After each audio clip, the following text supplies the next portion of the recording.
출애굽기를 한번 펴보실까요? 오늘은 출애굽기 1장을 한번 펴보시죠.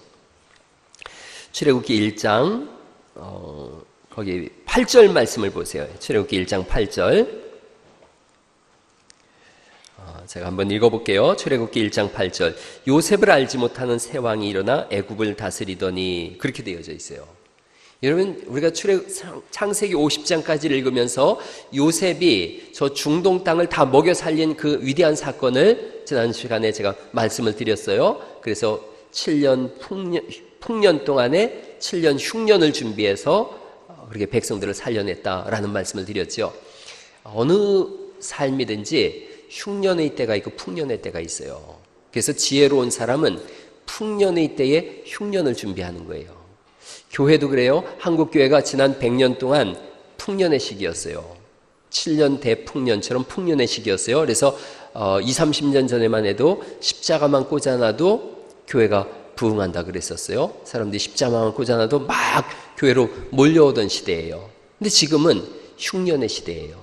인구 절벽이라고 말하고 있죠. 자꾸 인구가 줄어들고 있고 청소년들이 교회 오지 않고 있어요. 청년들, 우리나라 대학생들의 복음화율이 2.3%예요.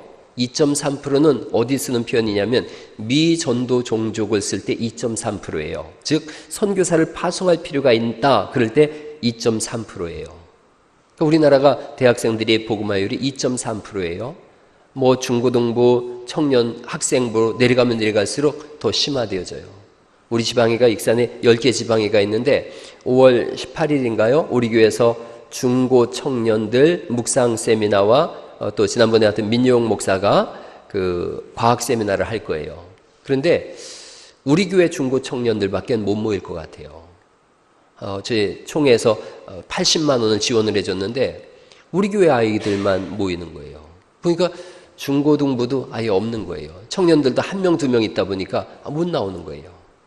여러분, 우리 교회 간의 문제가 아니에요. 이 시대의 문제예요. 크리스찬들이 점점 증발되고 사라지는 그런 시대예요. 그게 심각한 문제인 거죠. 7년 대 풍년의 때에 흉년을 준비하지 못한 거예요. 그 어려운 시대가 오는 거죠. 요셉의 시대가 있었고 그 다음 시대 요셉을 알지 못하는 시대가 있는 거죠. 그러니까 풍년의 때에 흉년을 잘 준비해야 돼요. 교회 교육도 제가 그런 말씀을 드렸어요. 우리나라가 잘못한 게 하나 있어요. 교회 교육에 잘못한 것이 하나 있었고 가정교육도 학교교육도 뭘 잘못했냐, 특별히 교회 교육이 뭘 잘못했느냐면 순서를 바꿔치기 한 거예요. 순서를. 팬티를 입고 바지를 입어야 되는데 바지를 입고 그 위에 팬티를 입은 거예요. 슈퍼맨이에요. 슈퍼맨이 됐어요. 슈퍼맨은 날아야 되는데 날질 못하는 거예요. 여러분 어릴 때 슈퍼맨 놀이 해보셨죠? 저도 보재기 이렇게 딱 메고서 높은 데서 뛰었다가 다리 부러진 내 친구도 있어요. 날 줄 아는 거예요. 그렇게 입으면 날 줄 아는 거예요. 순서를 뒤바꾸면 날 줄 알았는데 아니 슈퍼맨이 아닌 거예요. 무슨 말씀이냐면 교회 교육에 투자를 하는 거예요. 교회 교육에 투자를 하면 아이들이 자라나고 그 아이들이 지도자가 되어지고 왕성함을 얻어서 교회를 세워나가요. 그게 바른 순서예요. 거꾸로 했어요. 건물을 잘 지어놓은 거예요. 건물을 짓느라고 돈이 다 들어갔어요. 그랬더니 아이들에게 투자를 해야 되는데 돈이 없어요. 투자가 이루어지지 않은 거예요. 그래서 건물은 잘 지어졌는데 아이들에게 투자할 돈이 없으니까 교육이 이루어지질 않아요. 그러자 그 교회가 텅 비어진 거예요. 순서가 바뀐 거예요. 우리 중에 바둑 둘 줄 아는 분들이 계시죠? 저도 바둑을 좀 두는데 바둑은 순서가 하나만 틀려도 다 이기던 바둑이 뒤집어지는 경우가 너무 많아요. 근데 우리나라가 순서를 바꿔버렸어요. 교회 교육의 순서를 바꿨어요. 사람에게 투자를 했어야 되는데 건물에게 투자했어요. 풍년의 때가 됐거든요. 그러자 건물에 투자를 한 거예요. 사람한테 투자를 하지 않은 거예요. 순서를 어긋나게 간 거예요. 그러자 흉년이 왔고 흉년의 때에 다 문 닫는 교회가 되어져 버렸다는 거죠. 아직은 그래서 사람들이 얘기해요. 풍년의 끝자락을 우리가 가고 있다고. 그렇다면 준비해야 되는 거죠. 제가 세종시에 있는 교회를 말씀드렸어요. 세종시에 있는 교회가 꿈의 교회라고 하는 교회예요. 제 옛날 교단 선배 목사님인데 그분이 세종 신도시가 세워졌을 때에 거기서 엄청나게 교회 교육에 투자를 했어요. 공주 꿈의 교회에 있는 분인데 그쪽에다 지교회를 세웠어요. 제가 지교회 세우는 걸 되게 싫어하는데 어쨌든 그분은 지교회를 세웠어요. 지교회를 3개를 세웠는데 세종시에다가 엄청난 교회 교육에 투자를 했어요. 근데 세종시에 젊은 엘리트들이 와가지고 신앙생활을 하니까 교회를 정해야 되잖아요. 신도시가 세워졌으니까 어디 교회를 갈까 했는데 사람들 사이에 소문이 난 거예요. 그 교회 교육 끝내준다. 여러분, 요즘 날 부모들의 관심은 다 어디에 있어요? 교육에 있어요. 그래서 저 강원도 산골에다가 민족사관학교 세워놨어요. 누가 오랴 그랬는데 우수한 아이들이 다 가는 거예요. 아무리 거리가 멀어도 그쪽으로 이사까지 가서 교육을 시키거든요. 교회가 엄청난 교회 교육에 투자를 했더니 사람들이 모여들기 시작했어요. 순식간에 8,000명이 모였어요. 거기가 세종시의 블랙홀이라 그랬는데요. 그 교회가. 교회 교육이에요. 풍년의 때의 흉년을 잘 준비한 거죠.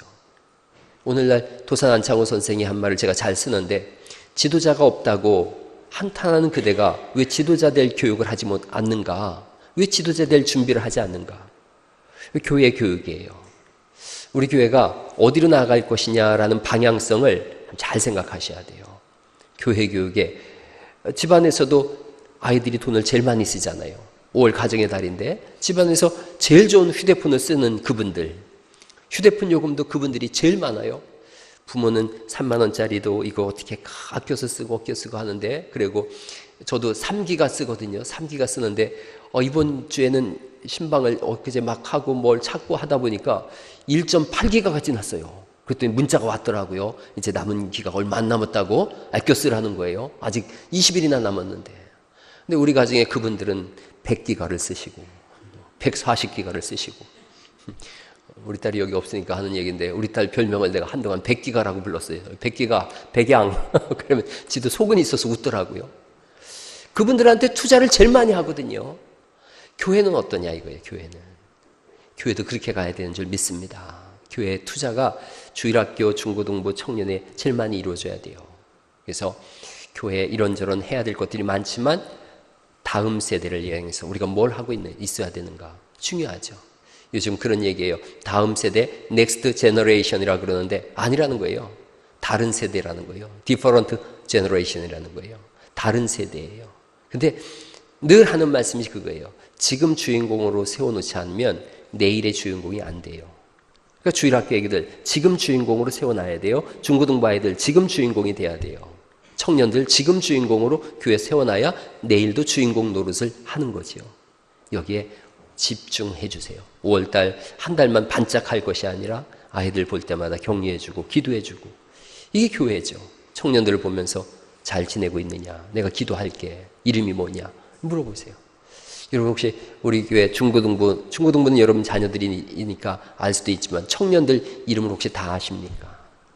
교회 안수집사님, 권사님, 장로님들은 교회 청년들 이름을 다 알아야 돼요. 청년 하나의 이름을 다 알고 그 나이가 몇이며 직장은 어디며 고민은 뭔지 알아내셔야 돼요. 알아내셔서 기도할 때 그런 기도하는 거예요. 기도할 때 여러분 무슨 기도하세요? 우리 애들 건강하게 해주시고 교회 성장하게 해주시고 나라를 위해 뭐 기도하세요? 우리 아이들 위해서 기도하세요. 교회의 한 가족된 청년들을 위해서. 그 아이의 아픔이 있습니다. 어려움이 있습니다. 직장의 문을 두드립니다. 이런 걸 위해서 기도하세요. 그러면 그 아이들이 주인공이 되어져요. 이 중요한 거예요. 지금 요셉이 그 시대를 이끌었어요. 그리고 나서 요셉을 알지 못하는 새 왕이 일어납니다. 이런 잘 아는 사건이니까 제가 한번 쭉 스토리를 한번 좀 오늘은 말씀을 드려보려고 그래요. 아마 그 새로운 왕은 왕조가 바뀐 거예요. 왕조가 바뀌고서 보니까 이 유대인들이 막 급속도로 성장하고 있거든요. 엄청난 아기들을 낳고 시작하는 거예요. 거기 그 15절 말씀부터 볼까요? 15절, 1장 15절. 애굽 왕이 히브리 산파 시브라라 하는 사람과 부하라 하는 사람에게 말하여 이르되 너희는 히브리 여인을 위하여 해산을 도울 때에 그 자리를 살펴서, 그 다음 뭐라고 말씀하고 있어요? 아들이거든 그를 죽이고 딸이거든 살려두라. 그러나 산파들이 하나님을 두려워하여 애굽 왕의 명령을 어기고 남자 아기들을 살린지라. 애굽 왕이 산파를 불러 그들에게 이르되 너희가 어찌하여 이같이 남자 아기를 살렸느냐? 산파가 바로에게 대답하되 히브리 여인은 애굽 여인과 같이 아니하고 건장하여 산파가 그들에게 이르기 전에 해산하였더이다 하매. 아기를 쉽게 낳는 거죠. 하나님이 그 산파들에게 은혜를 베푸시니 그 백성은 번성하고 매우 강해지니라 이렇게 말씀하세요. 아들 낳으면 다 죽이라는 거죠. 21절 또 읽어볼까요? 21절 시작. 그 산파들은 하나님을 경외하였으므로 하나님이 그들의 집안을 흥왕하게 하신지라. 22절 그러므로 바로가 그의 모든 백성에게 명령하여 이르되 아들이 태어나거든 너희는 그를 나일강에 던지고 딸이거든 살려두라 하였더라. 이런 무서운 시대가 어디에 있겠어요? 아들 낳으면 다 죽여라. 엄마들은 어쨌든 이 아빠들은 엄마의 마음을 실제로 잘 몰라요. 그 10달을 뱃속에다 이렇게 두고 있는 그 엄마의 마음을 누가 알겠어요? 그래서 아버지 부정도 좋지만 부정이 절대로 따라갈 수가 없어요. 그 태어나자마자 아이를 죽이라. 이러니 온 이스라엘엔 절망이에요. 죽음이에요. 그런 가운데 아므람이라고 하는 사람하고 요게벳이라는 사람이 결혼을 합니다. 아기가 태어났어요. 물론 그 위에 때는 아론, 미리암 이때 태어날 때는 아론이 태어날 때만 해도 한 8년 터울이니까 그때는 아기들 죽이란 말이 없었는데 모세가 태어날 때 죽이라 이렇게 되어지는 거예요. 몰래 숨겨놓죠. 2장 2절이에요. 그 여자가 임신하여 아들을 낳으니 그가 잘생긴 것을 보고 석 달 동안 그를 숨겼으나 이리 되어져요. 더 이상 숨길 수가 없죠. 아기가 울음소리가 커지고 하니까. 그래서 나일강과 갈대 상자에 넣어서 버리게 되는 사건을 우리가 잘 알고 있는 거예요.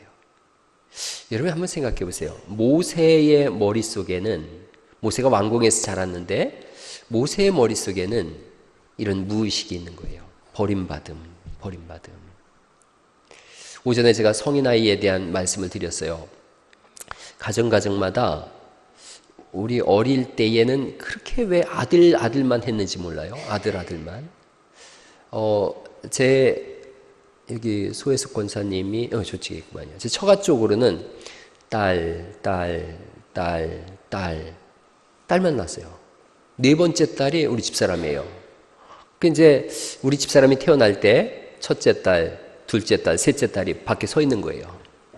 서 있고 이제 방 안에서 이제 넷째 태어나기를 아들 태어나기만 기다리고 있는 거예요. 도시락도 못 싸가고 아침에 학교에 이렇게 서 있는 거예요. 근데 앙 하고 이제 애가 태어났는데 곧 이어서 우리 장모님 울음소리가 난 거예요. 그러자 셋이 울면서 학교를 갔대요. 네 번째 딸이 태어난 거예요. 근데 우리 장인어른이 그 딸을 운목에다 이렇게 쭉 밀어놓더래요. 제 아내도 어떤 버림받음에 대한 그런 의식이 있는 거예요. 어릴 때. 이 집은 5번째가 아들이에요. 그 아들은 아래층 그 가게방에다가 우리 장인어른이 가서 얘기를 한대요. 얘가 얼마를 먹든지 그냥 저거만 놓으라고. 딸들은요, 차비도 안 줬어요, 차비도. 이렇게 집사람이 손들고 이렇게 서 있는 거예요, 학교에서. 그 육성회비 못 냈다고. 이렇게 했다는 거예요, 저 딸들이. 수학여행이라는 거 있었잖아요, 초등학교 때. 수학여행 갈래, 중학교 갈래? 이렇게 얘기를 하는 거예요. 중학교에서 고등학교 갈 때 수학여행 갈래, 고등학교 갈래? 그리고 학교는 고등학교까지만. 그러니까 우리 큰딸이, 이 집의 큰딸이, 이 집 식구들은 무조건 공부를 하면 1등만 했어요, 1등만. 우리 집 사람도 1등으로 들어갔다 1등으로 나왔는데, 왜 우리 아들, 딸은 그걸 안 받았는지 내가 이해가 안 가는데, 저 집 식구들은 무조건 1등만 하는 거예요. 큰딸도 1등만 했어요. 고등학교 때 계속 1등을 했는데 대학을 안 보내주고, 그러니까 농협에 들어가서 일을 하는데 이 큰딸이 이 앞에서 목회해요. 이 사거리에서 목회를 하는데 개척한 지 7년 됐는데 엄청난 사역을 하고 있어요. 여장부예요. 중국 가서 선교사도 하고 언어도 탁월하게 하고 많은 분들은 알죠. 농약을 마셨다는 거예요. 그래서 살았어요. 그랬더니 우리 장모님이 이러다가 애 죽일 것 같다 해서 우리 장인어른 바로 동생이 전주의 KBS 국장이었어요. 그분한테 전화를 해서 돈을 빌려줬다라고만 해라. 그리고 돈을 빌려가지고 큰딸을 대학을 보냈어요. 그리고 둘째 딸은 안 보냈어요, 또. 둘째 딸은 또 농약 안 먹었죠, 그때. 둘째 딸은 안 먹었어요.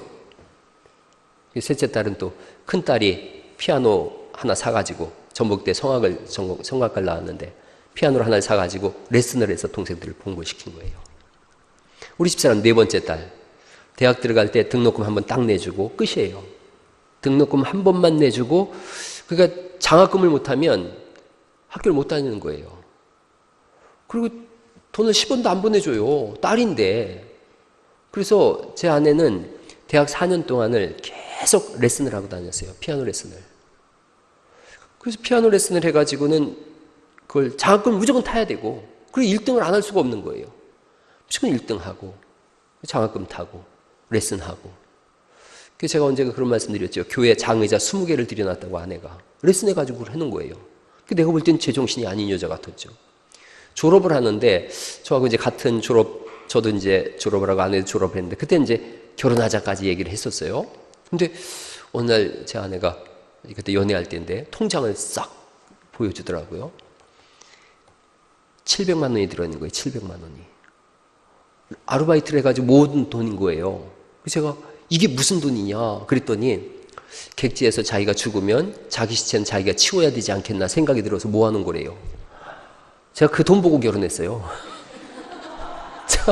요즘도 그런 얘기해요. 아내한테. 나 당신 돈 보고 결혼했어. 돈 보고. 세상에 이런 여자가 있나? 그때 제가 21살 때, 아내 21살 때 만났으니까 그때가 5년 전에 23살, 4살 밖에 안 됐는데 글쎄 자기 시체는 자기가 치워야 된다고 생각을 하고 살았다는 거예요. 그런 무시무시한 여자하고 제가 살고 있어요. 그런 상처들이 있는 거예요. 상처들이. 오전에 제가 말씀드렸잖아요. 저도 성인아이적인 그런 상처를 가지고 살았다고. 우리 아버지 학교 갔다가 초등학교 때 학교 다녀왔습니다 하고 문을 열었는데 아버지 머리가 문에 이렇게 딱 걸려 있는 거예요. 그래서 보니까 술을 한잔 하시고 들이받았는데 이게 이렇게, 그때 창호지 문이니까 머리가 쑥 나온 거예요. 아들하고 눈이 마주쳤어요.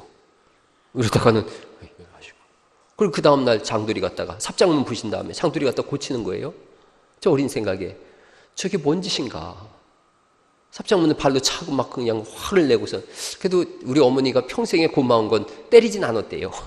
그 한 가지만 가지고 사시는 거예요. 그래서 제가 생각했죠. 어릴 때 형님은 저보다 10살 많은데 형님은 술을 입에도 안 대세요. 입에도 안 대세요.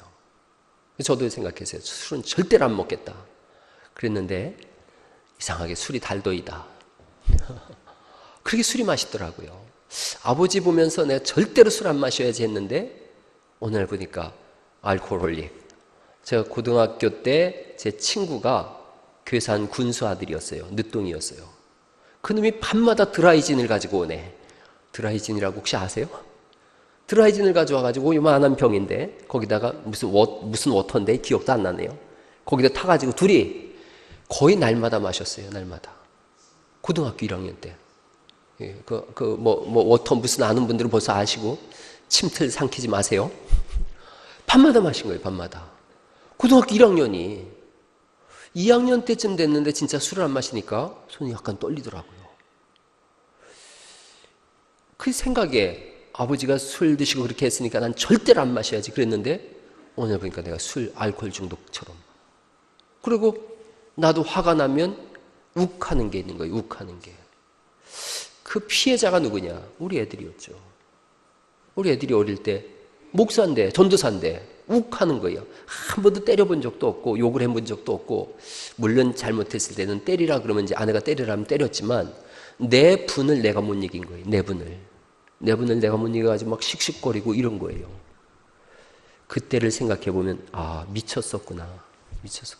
그런데 부모로부터 물려받은 유산인 거예요. 그걸 누가 막아줬는가? 아내가 막아줬어요. 아내는 고등학교 다닐 때 아버지를 용서하게 해주세요라고 하는 기도를 오랫동안 했대요. 이 딸이 아버지를 용서할 수 있는 마음을 주세요라고 기도한다는 건 기가 막힌 일이잖아요. 오랫동안 기도했고 어느 날 아버지의 용서가 되더래요. 그러면서부터 스스로 치유가 됐어요. 하나님 앞에 스스로 치유를 했어요. 그러고 나서 저를 본 거예요. 저도 성인아이적 기질이 있고 아내도 그런 버림받은 상처가 있었던 거죠.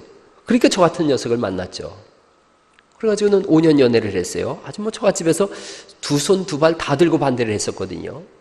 우리 큰처형이 목회를 하는 분인데 이분이 옛날에 신유의 은사가 있는 거예요. 손을 얹으면 다 낫고 막 그래가지고 저녁마다 그 집에서 처녀 때인데 집회가 일어났었대요. 여기 둘째 처형이 여기 있으니까 증인이니까 저녁마다 집회가 일어났대요. 이분이 막 예언을 하는 거예요. 예언의 은사가 막 임한 거예요.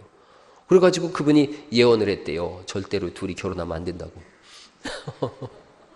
그러니까 이제 그 집은 장인어른은 장로님이고 어머님 권사님인데도 딸 말에 꼼짝을 못 하는 거예요.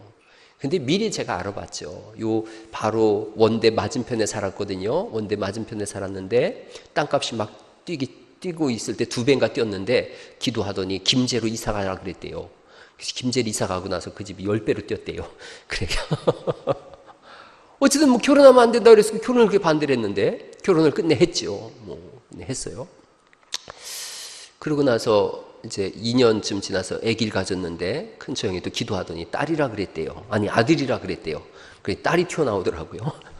둘째를 가졌는데 큰 처형이 또 기도하더니 이번에는 진짜 딸이라 그랬는데 아들이 튀어나왔어요. 그래서 반대로 하면 됩니다. 내가 알려줬어요. 반대로 하면 됩니다. 그 상처가 있는 거예요. 자녀들 속에 다 상처가 있는 거예요.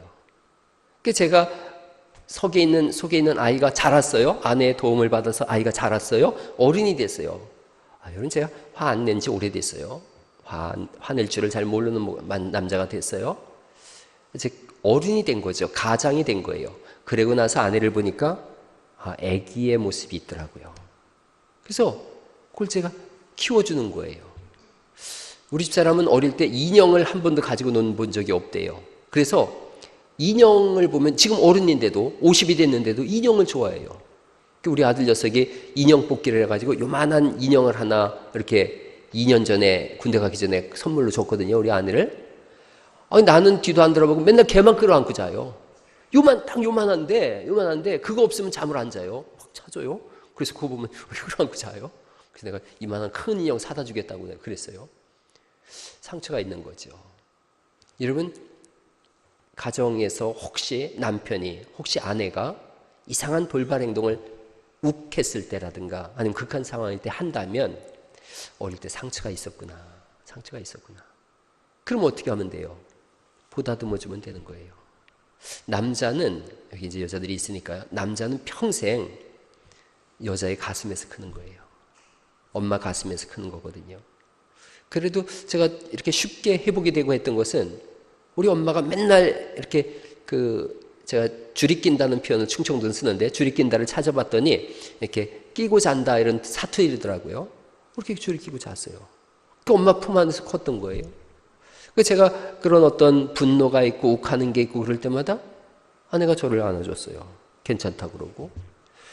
그러니까 어른이 됐더라고요. 어른이 돼서 보니까 아내가 이제 애기처럼 보이는 거예요. 그래서 제가 안아줘요. 괜찮다고 그래요.